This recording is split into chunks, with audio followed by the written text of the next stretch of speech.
How's it going, guys? It's Jared Juggernaut Fitness here. So this video is gonna have some controversy.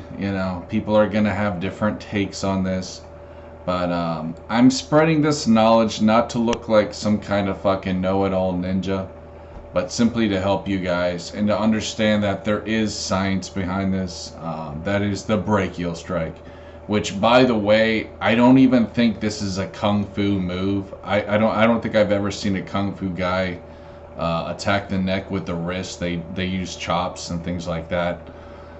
It could be, correct me if I'm wrong, please do, but I think this is more of like a Muay Thai move, like old school Muay Thai, like Muay Baran, stuff that like Tony Jaa does. Shout outs to Tony Jaa, love that fucking guy. Anyway, let's just get into it. So, for me, in my humble opinion, one of the best ways to break a boxer is actually with this maneuver. The reason is simply because many boxers and Muay Thai guys, when they fight, they just keep their arms like this. Alright? Look at my neck. It's not protected. It may look like it is, but a good swing will bring that inward, and I'll be easily able to get inside your neck. Okay, the neck is full of nerves. It's what you call a nerve strike. Us karate guys call it electrical damage. It's basically just a way to subdue somebody so that you can get away. Okay, nerve strikes are highly effective. I don't know why they're not practiced in other styles, but then again, if I could quote Boss Rutan, who actually does this, many people are stupid. And that's really just the truth of the matter. Many fighters, many people who are into martial arts are simply just closed-minded and ignorant. That's the reason why Boss Rutan got so many wins in the UFC and MMA fights. It's because of that fucking technique, the brachial strike. I believe that. But he also did another attack with like the bottom of his palm, right under the ear and that jawline, bro. Ooh, yeah. Sensitive area, like right here. Pow. Yeah, that'll get somebody on the ground. I will just say this though. In my Kuksil 1 class that I went to a few classes in that style, and basically what I was taught was, it's kind of interesting, when you do chop somebody with the hand, like, you don't do it right on the trap. Do it like right between the neck and the trap. That's where the sensitive area is. You can actually bring someone down with a takedown if you pinch them here and push them down. They will actually follow you. It's a very painful, sensitive area. So going back to the brachial strike though, this is something that's actually taught to the police. So again, this isn't like mystical kung fu stuff, which, I like mystical kung fu stuff, but I just want to make that very clear. This is something that's widely practiced everywhere. It is very easy to take someone down with an attack to the neck. And it's a shame that more people don't know about this. Muay Thai, I'll just say this.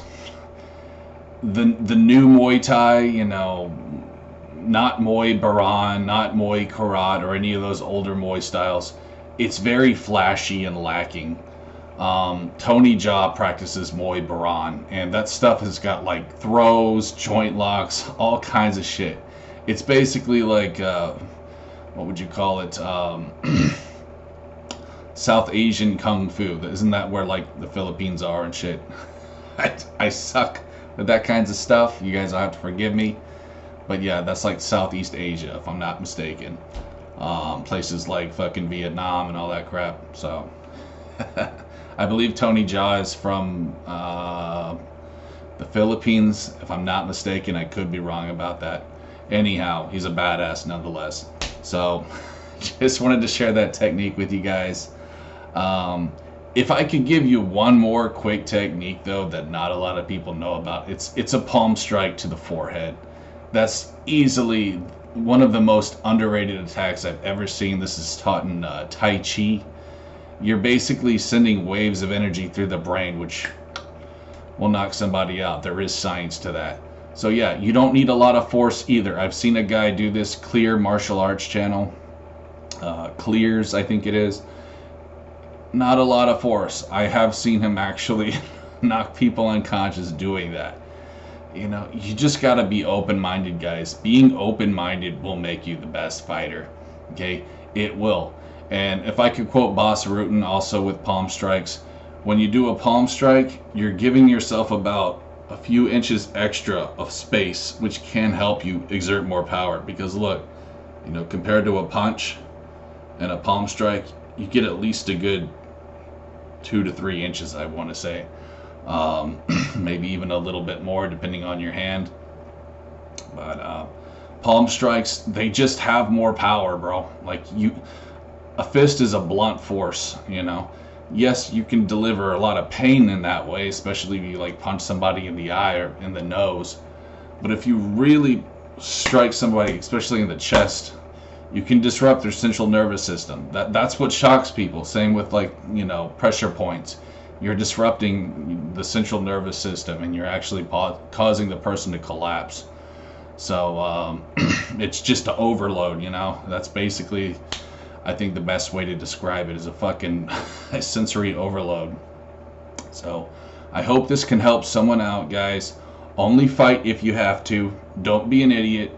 Don't, you know, feel like you have to prove yourself to someone, because in reality, guys, you don't have to prove yourself to anyone out there. Your greatest enemy is self. Mastering self is the greatest thing you can do. And if I could just be cheesy for a second, being a black belt is the mastery of yourself. When you can master your own ego, that's really what makes you a powerful fighter. Unfortunately, there are black belts who do not do this, who have big egos. These are not great fighters. Okay, self-discipline, you know, knowing how to control yourself, especially in a fight, that's what makes you a great fighter. So I hope these words of wisdom can reach out to somebody. I never got my black belt.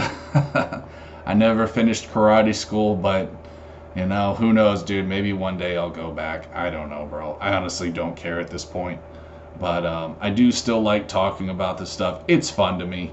And I just wanted to say, too, guys, listen, I never claimed to be an expert on this shit. People who act like I think I'm some know-it-all, these are just people who are fucking narcissists, you know, who are trying to destroy my name just to clout chase, just to, you know, use me as their little fucking scapegoat.